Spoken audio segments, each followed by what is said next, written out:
The Blueprint. Finding the Altar. Now really, what are you about? You've constructed a whole story out of your life as though it were a myth. Yes, you say, that's exactly what you've done. But perhaps you've actually done more than that. Perhaps that's just the beginning. For if you really think about it, is your meaningful story now your myth? Or is myth now your meaningful story? Some further looking inward will get at what I mean by this. In his writing about personal myth, Joseph Campbell came up with a very helpful and revealing test, quote-unquote, for helping people uncover what their own driving myth may be. He writes, quote, "You might ask yourself this question. If I were confronted with a situation of total disaster, if everything I loved and thought I lived for were devastated, what would I live for? If I were to come home, find my family murdered, my house burned up, or all my career wiped out by some disaster or another, what would sustain me? What would lead me to know that I could go on living and not just crack up and quit? I've known religious people who have had such experiences. They would say, it's God's will. For them, faith would work. Now, what do you have in your life that would play this role for you?"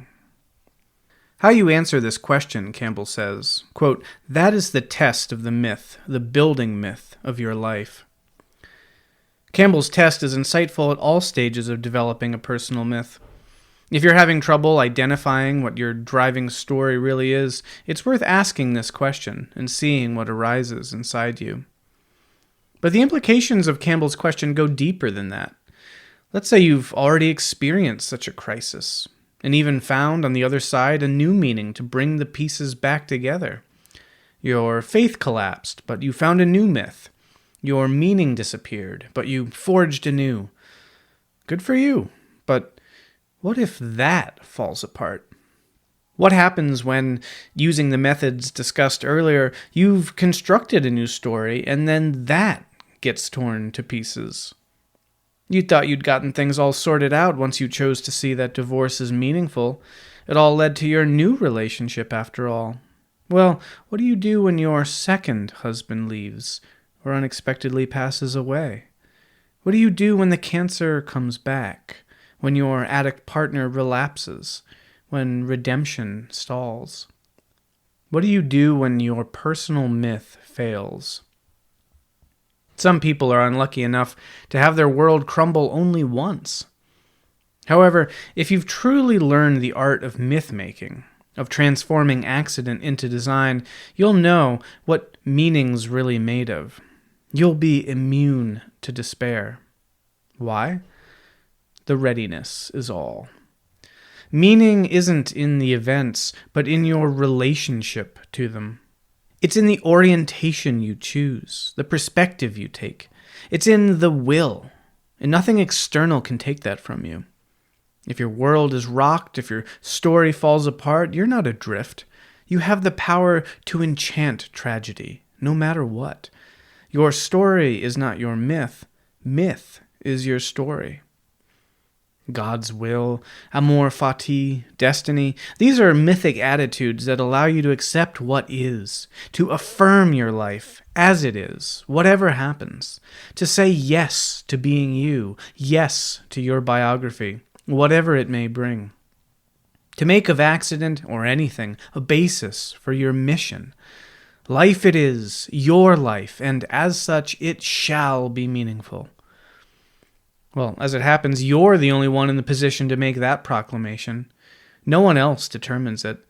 It's up to you to gild disaster with significance, and raise from worthless happenstance to calling what befalls you on the world's wide heath.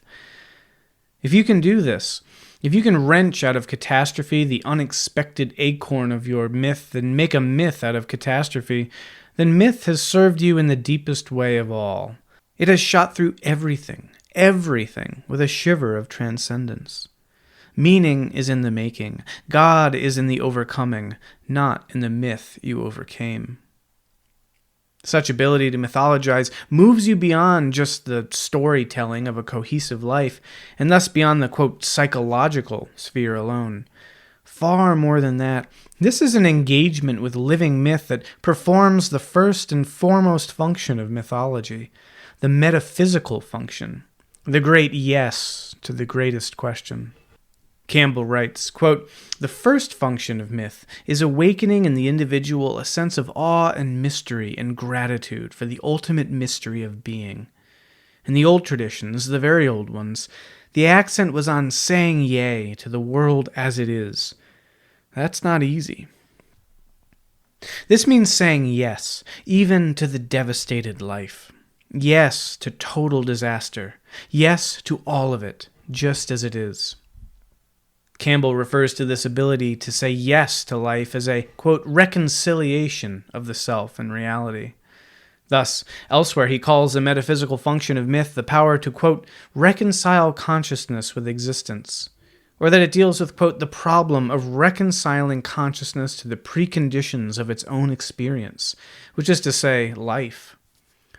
Ultimately, it's the capacity to become reconciled to existence as it is that allows you to transform your life from vertigo or nausea into meaning and myth. The world is what it is, and like God at creation, you look at it and declare, it is good. For to affirm the world is to affirm your life, and vice versa.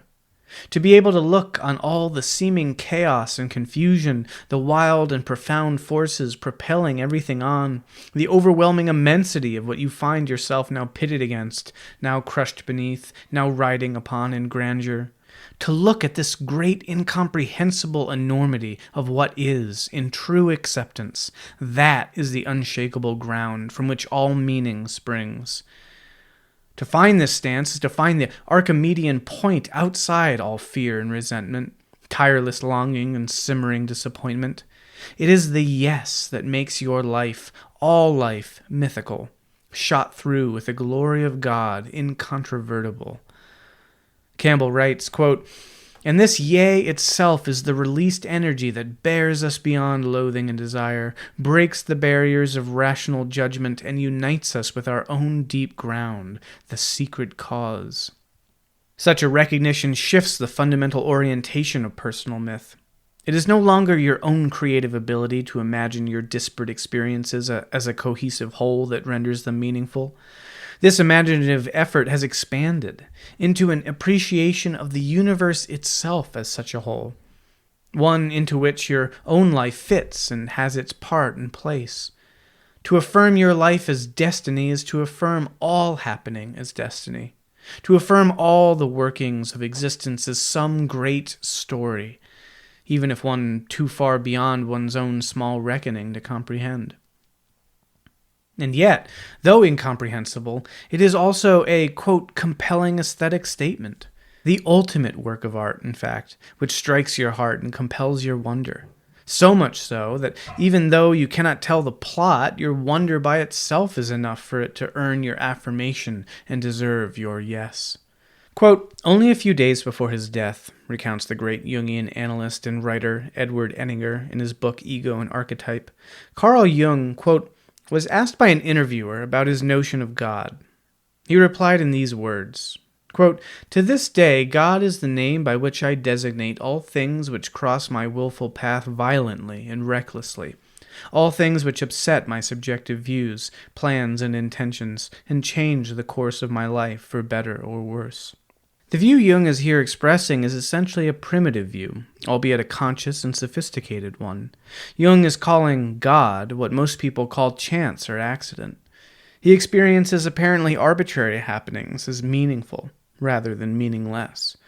For the self-connected man, chance does not exist.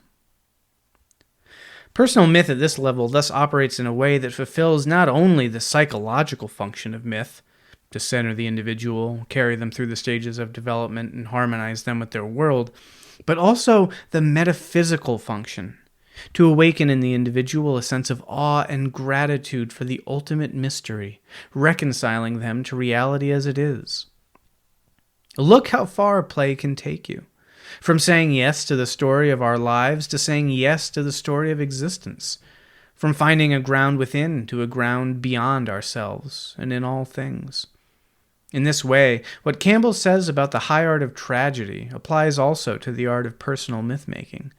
Indeed, perhaps they're essentially the same.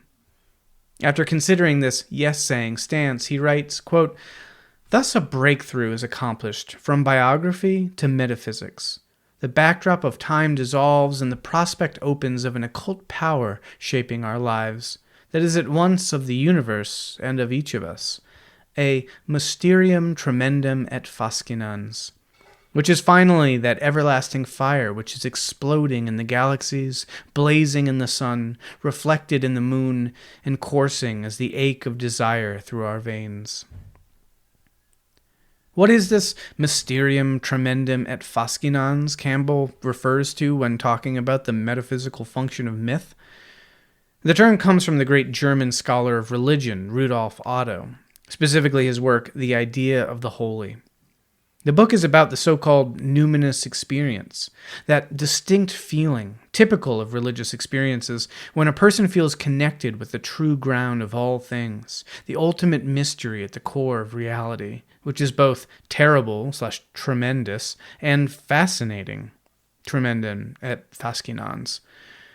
Such a feeling, Otto writes, quote, "may at times come sweeping like a gentle wind, pervading the mind with a tranquil mood of deepest worship. It may pass over into a more set and lasting attitude of the soul, continuing, as it were, thrillingly vibrant and resonant, until at last it dies away, and the soul resumes its profane, non-religious mood of everyday experience. It may burst in sudden eruption up from the depths of the soul with spasms and convulsions, or lead to the strangest excitements, to intoxicated frenzy, to transport, and to ecstasy. It may become the hushed, trembling, and speechless humility of the creature in the presence of whom or what? In the presence of that which is a mystery, inexpressible, and above all creatures."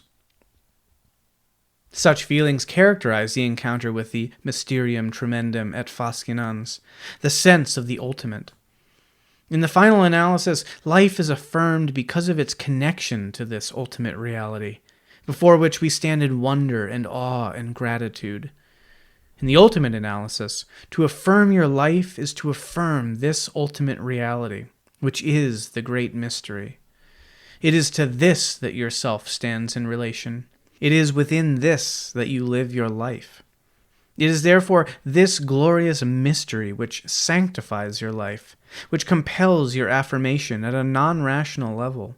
Indeed, even to identify with that mystery, to personalize it. You yourself are also an expression of that same mystery. As Campbell was always fond of saying, quoting the Hindu mystics, "Thou art that." So the first function of myth is for a man to stand before the awful mystery of life, quote, not to be afraid of it, but to recognize it in his own mystery dimension as well. And so your myth-making has progressed to this, from an infusion of your existence with meaning to a recognition of that same meaning in all of existence, in all that exists, from personal myth, you might say, to personal myth. The big cultural myths once served to communicate this numinous aspect of existence to individuals. This was, in fact, the very essence of religion and religious practice. It is what the given tradition's mythic symbols achieved. Christ on the cross, Buddha under the bo tree, Krishna in Arjuna's chariot. All triggered a response to the numinous, to the holy. As living myths, they worked to put people in touch with the mysterium tremendum by activating certain psychic states. With the decline of traditional religions, though, this too is now left to the individual, to discover the link and articulate it in personally meaningful terms, that is, as personal myth. So Bond writes, quote, "When the cultural expression of the relationship to psyche itself is no longer sustaining, the myth-creating process must unfold along the lines of an individual relationship to the impersonal psyche. A new expression of the functional relationship is required, a religious expression in the individual that emerges from careful and scrupulous observation of the numinosum in his or her own life, an individual religious practice." In this way, the task of personal myth-making deepens, moving beyond expressing one's experience as myth to expressing one's experience of myth, from building a meaningful whole out of your life to articulating your life in relation to the meaningful whole. Put differently, personal myth at this level will entail your own personal articulation of the holy, the numinous, the mysterium tremendum. So it is that personal myth leads naturally to the development of a personal spirituality, indeed, to something like a personal religion.